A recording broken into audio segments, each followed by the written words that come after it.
Hey, what's up, rock stars? It's Rocks with a little bit of talk about what's at the top of the blogs, so let's get to it.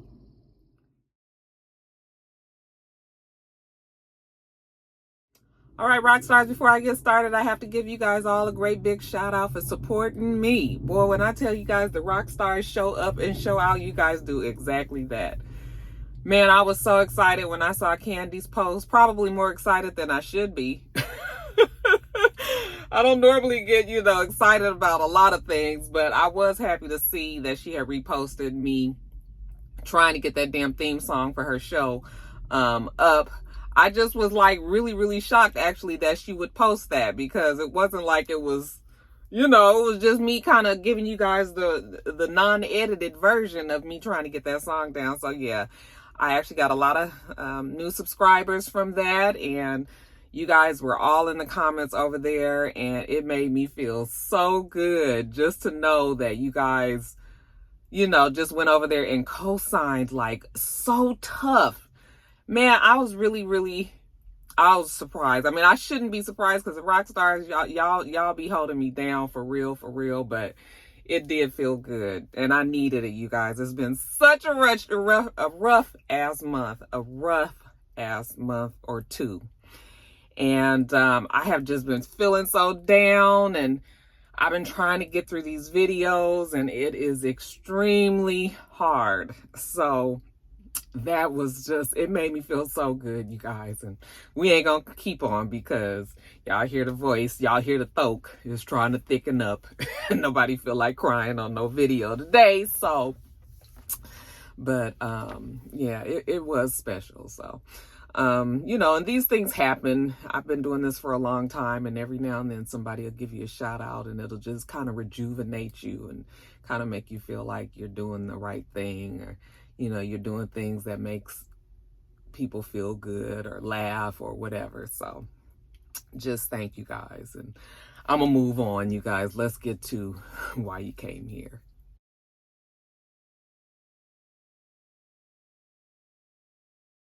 All right, you guys. So first story up, we got to talk about, unfortunately, the shooting that happened in Brooklyn. Seems that they have finally arrested the suspect. Frank James is his name. At first, he was a person of interest.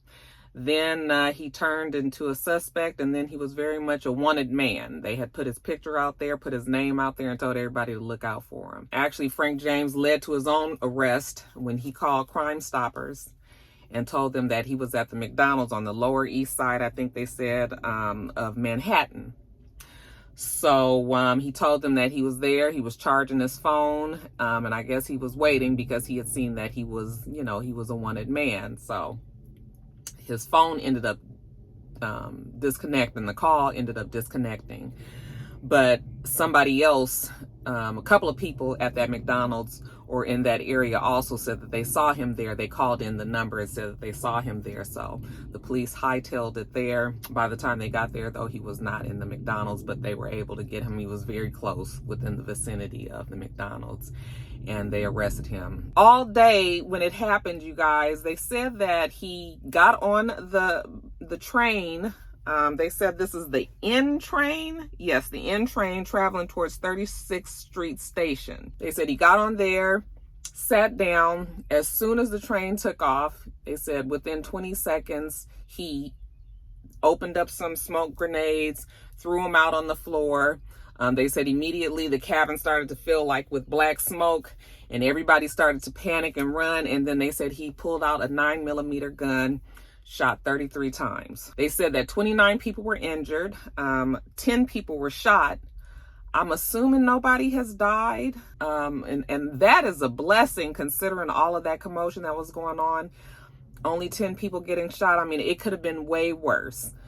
They think that the gun actually jammed, and that's why it wasn't a much larger catastrophe. But the 29 people, I'm assuming, that got injured were probably trampled or smashed, or just hit trying to get out of the way, trying to get off of the train. They had to wait for the train to stop. They said that the shooting went on for a couple of minutes, which when you on a closed in place and the shooting happening for that long, that's a long ass time to be sitting there trying to duck in a relatively small space. So you know, it's just a blessing. I don't believe that anybody has died, and that is a blessing.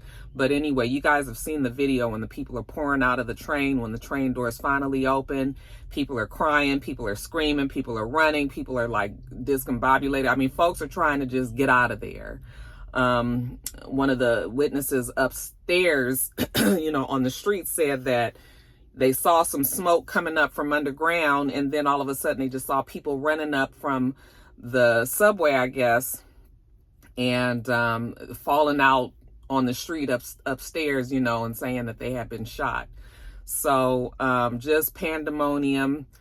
Like I said, they hadn't caught the suspect immediately, but they said that he ended up leaving a trail of things that you know, that they were able to deduce that he was the person that they wanted. He had a rented U-Haul truck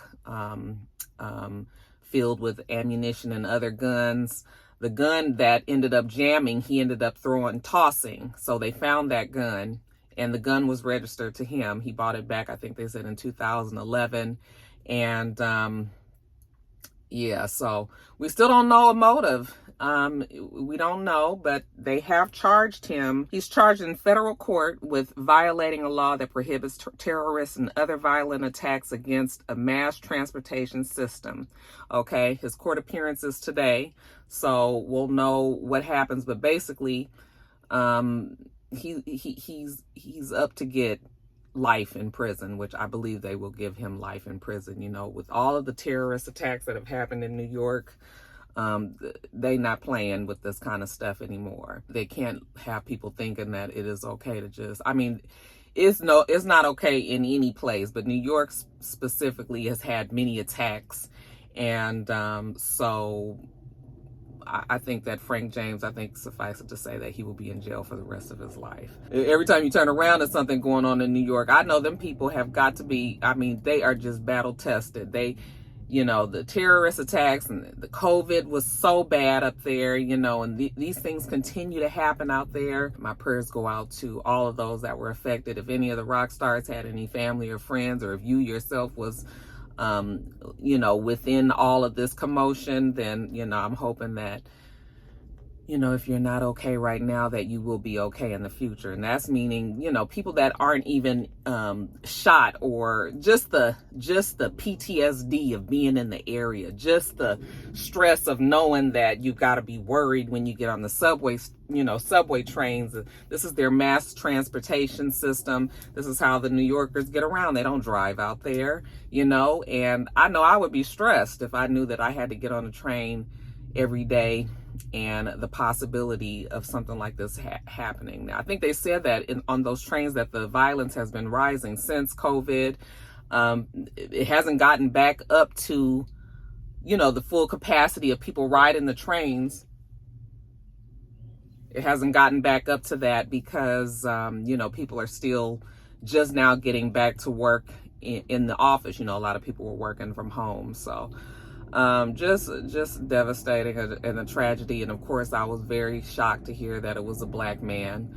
But black, white, red, brown, green, orange, yellow, it doesn't really matter, you guys. Just when somebody terrorizes people like this, then, you know, they deserve to go to jail. So we'll see what happens at his arraignment today.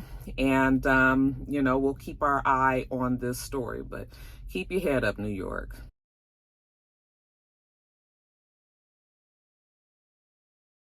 Congratulations to, can I call him our very own CarlosISKing? OWN has announced, the Oprah Winfrey Network has announced that CarlosISKing, the CEO of Kingdom Reign Entertainment, will have a 30-minute nighttime talk show called The Nightcap with CarlosISKing. And let me tell you what's going to happen there. The press release says that Carlos will sit down with the personalities from the different shows on the OWN network, Okay, you know, they have many unscripted shows on there that Carlos King has ushered in, with Love and Marriage Huntsville and many others, and scripted shows as well. Anyway, Carlos King will be sitting down with guests from different Oprah Winfrey Network television shows, and you know, they'll dish on the juiciest storylines. They'll give little tidbits of what's to come, you know, or what they feel about what has happened on the show. Okay. Also, they say that Carlos will dig into his bag of black magic and invite many of his celebrity friends to come on there to gossip, to laugh, to play challenging games, you know, to do trivia.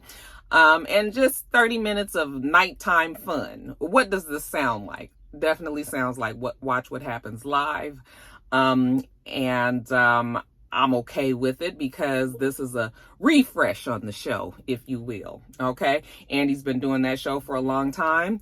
And I think that people are probably done with Andy Cohen. Okay. Not all the people, but a lot of people. You know what? It's time to just bring a new look to this whole thing. So if Carlos King, who does have a lot of experience in the entertainment reality world, and actually showed on his when he hosted Love and Marriage Huntsville, their reunion, this last one, he showed that he actually is very good at sitting down with people and just talking to them and drawing out the answers to questions that we may have.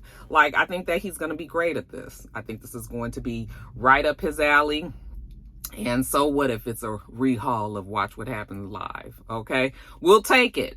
And it doesn't hurt to see that it's a black man making moves and doing well at it. So all his hard work in the past, even with some of the scandal that has come with his name, whether or not it's true, you know, listen, Carlos, it is his season. It is his time. And I'm not mad at it. Actually, I'm very happy for him. And hopefully it'll go well. Okay. Also, since we're talking about Carlos King, just a real quick, real quick, he has a podcast also. What is it called? Is it Drinks with Carlos or something like that, you guys? I didn't listen to the podcast. And really all we wanted to talk about was who he named his greatest housewife of all times. And he gave that number. I think he had a top 10 list. It doesn't even matter for me to give the whole top 10 list because I only watch Potomac and Atlanta. I don't know any of the girls from any of the other shows. I mean, unless they're the big names like your Guidus, your Judas, what's her name? Teresa, whatever. It's just a few people that I know. Other than that, like, I don't know. So it doesn't even matter. But his top housewife of all time, his greatest housewife of all time is Nene Leakes.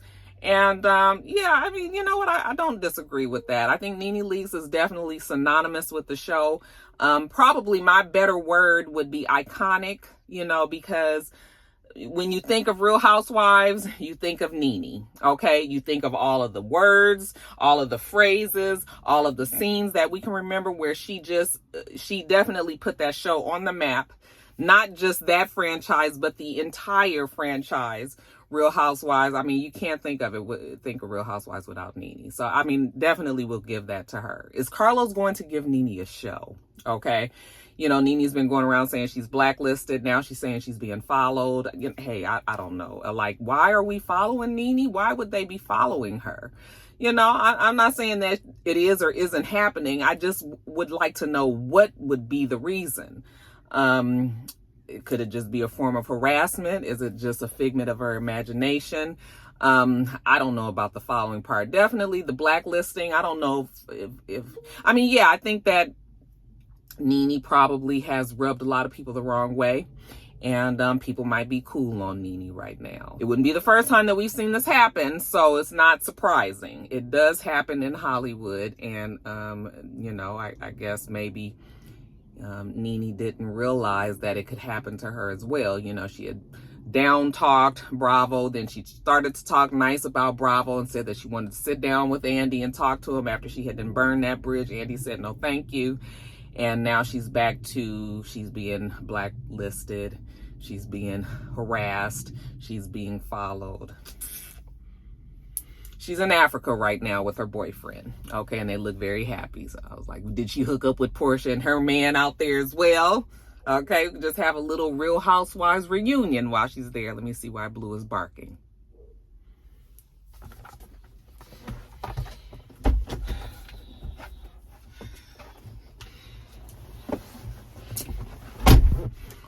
I'm sorry, you guys. I have to keep Blue from barking because he gets excited. He starts bleeding and it's just a mess. I'm telling you, that situation with Blue is just... Anyway, you guys let me know what you think about everything that I just told you. CarlosISking's new show. Will you be watching?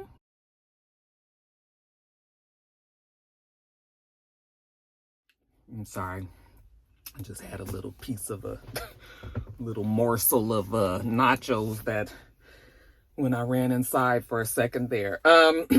Next story. So Shauna Brooks, who is a popular transgender woman, has outed Benzino by recording a conversation with him as he explains to her basically that he's not really with this whole transgender gay thing. However, he's kind of feeling a certain way because she's so beautiful, and looking at her, you know, he just can't even put his mind together that this is a transgender woman. And he's basically, you guys, that he is interested in dabbling in this transgender community. However, he's afraid of the backlash. Okay. So I'm not sure if Benzino was trying to suggest that they kind of maybe try to see each other, but kind of keeping it on the down low so that other people wouldn't know that he was dabbling in said community. And Miss Shauna Brooks basically was irritated that he was suggesting this, saying it without saying it.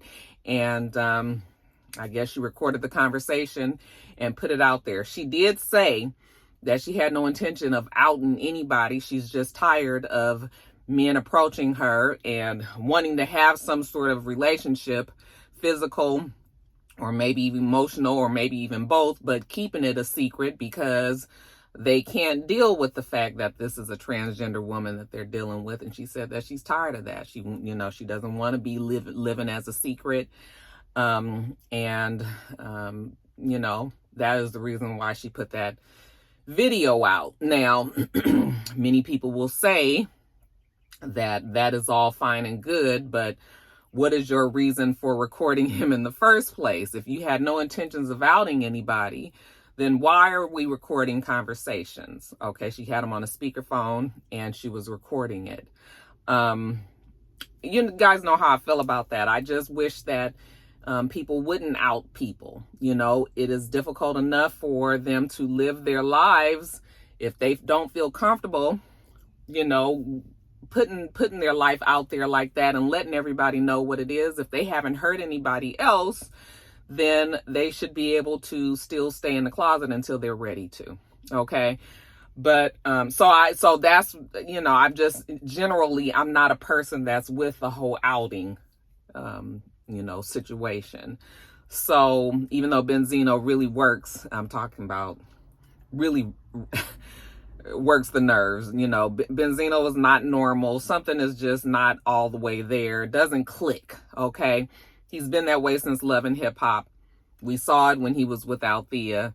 And he continues to give that girl the blues, and they have a child together. So she is definitely going to have to deal with that for the rest. I mean, for at least the next, how old is that kid? That kid got to be around 8, 9, somewhere in there.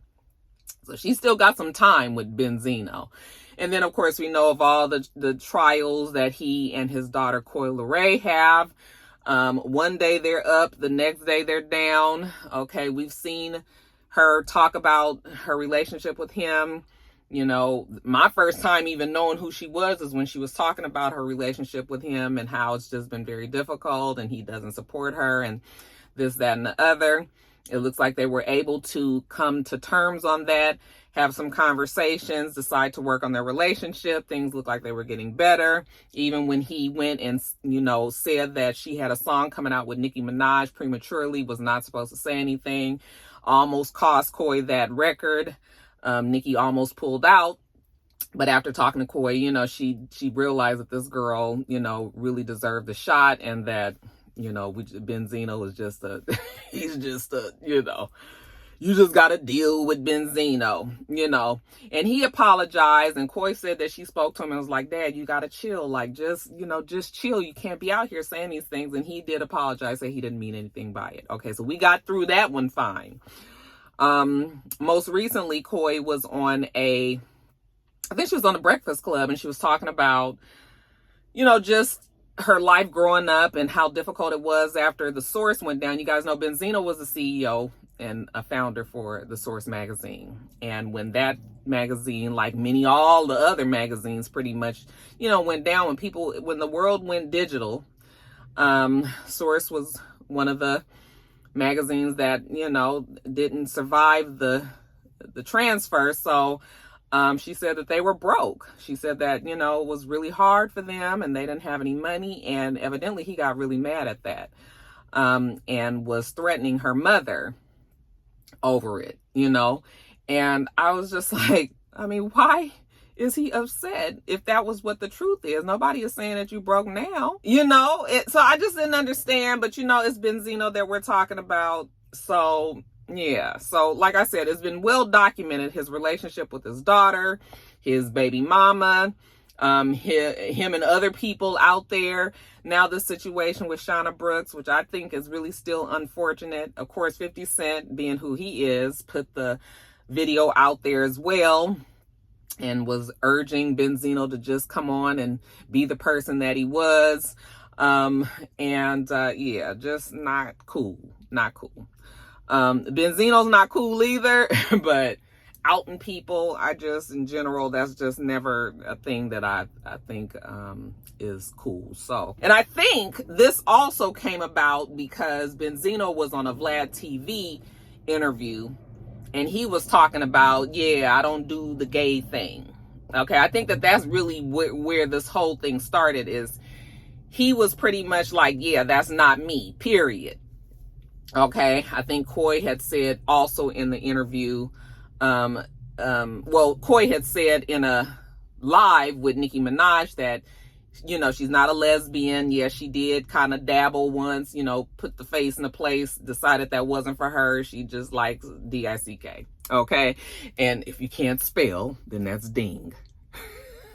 So I think that Benzino was kind of coming off of that conversation that Coy had with Nicki, and then he starts talking about the gay community. Yeah, he just don't do the gay thing. Well, Shauna Brooks was like, you don't do the gay thing, you do the transgender thing, which we are still the same part of that community. So yeah, let everybody let you hear this conversation that you had. Okay. So, yeah.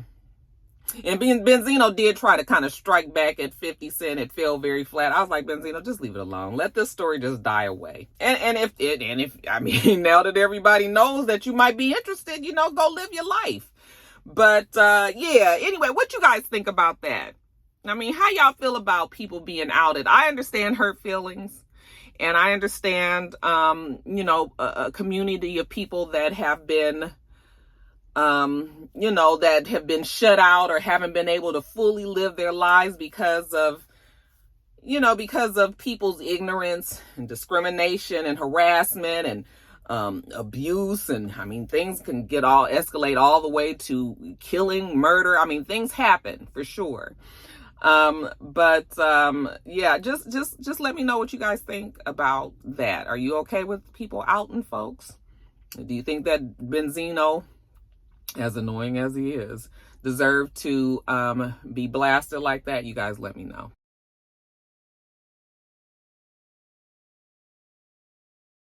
Next story up, you guys. Congratulations are in order, I suppose, for 40 years old and newly freed from conservatorship. Brittney Spears, she has announced that she is indeed infanticipating. And this story just makes me a little nervous, you guys. But Brittney said that she and her fiance, Sam Ashari, I think is his name. They went to Maui.